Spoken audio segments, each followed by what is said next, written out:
Revelation 2811. From the 12th of July 1943. The raging of natural forces. Total changes of living conditions. It is impossible to make people believe that their earthly life will completely change during the forthcoming time.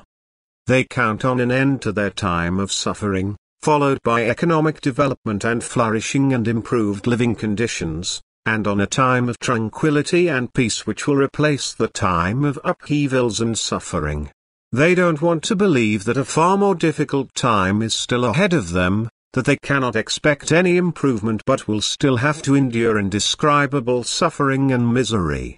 And they dismiss any reference to this as fallacy or imagination. It is therefore very difficult to make them change their lifestyle, to encourage them to conduct themselves in a way which is pleasing to God and to consciously work at improving their souls. For only faith in this would make them seriously strive to attain God's pleasure.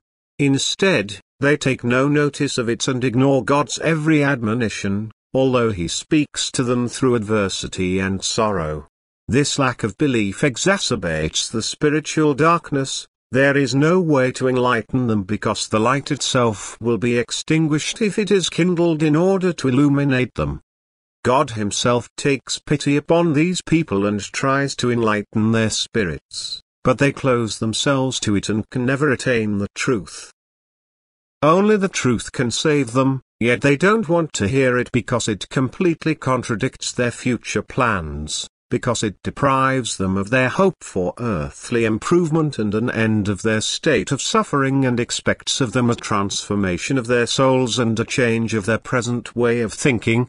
They don't want to believe, consequently, there is no other means to make them believe but through steadily worsening earthly plights. For only through these will they stop being so extremely earthly minded. And this increased earthly suffering will come about through an event which will dwarf everything which came before it, because people will be left at the mercy of the raging of natural forces which human will cannot control. For only when they recognize a higher power will they bow down to this authority and humbly ask for help. Thousands of people will certainly be severely affected and the suffering should be enough to make them realize their own helplessness and prompt them to sincerely call upon God for help. However, for as long as people are the creators of great adversity it will result in increased hatred and often greater ungodliness, because in their immense adversity they are no longer able to recognize the God of love. But as soon as they are faced by a power which they will have to acknowledge because it visibly expresses itself, the possibility also exists that they will bow down to this power and appeal to it for mercy. Then God can helpfully intervene.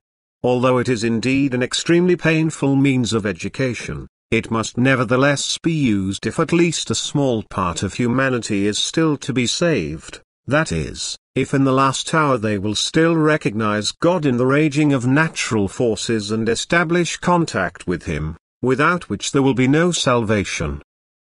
And thus the most powerful event lies ahead of humanity, which it will be unable to escape but which cannot be averted by God because humanity does not heed His admonitions and warnings nor does it change its conduct, but continues to go on living thoughtlessly without paying attention to Him. The slightest God-inclined will would prevent this event from happening and prompt God to show mercy and forbearance, yet people distance themselves increasingly further from God and act in opposition to His will. And since God foresaw this will from the very beginning He has also known for an infinitely long time the effect of people's wrong will and uses the final means in order to win those people over for Himself who are as yet not entirely opposed to Him.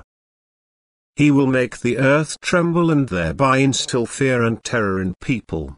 He will speak to them through the elements of nature. He will let the forces of nature erupt and express Himself loudly and clearly through these.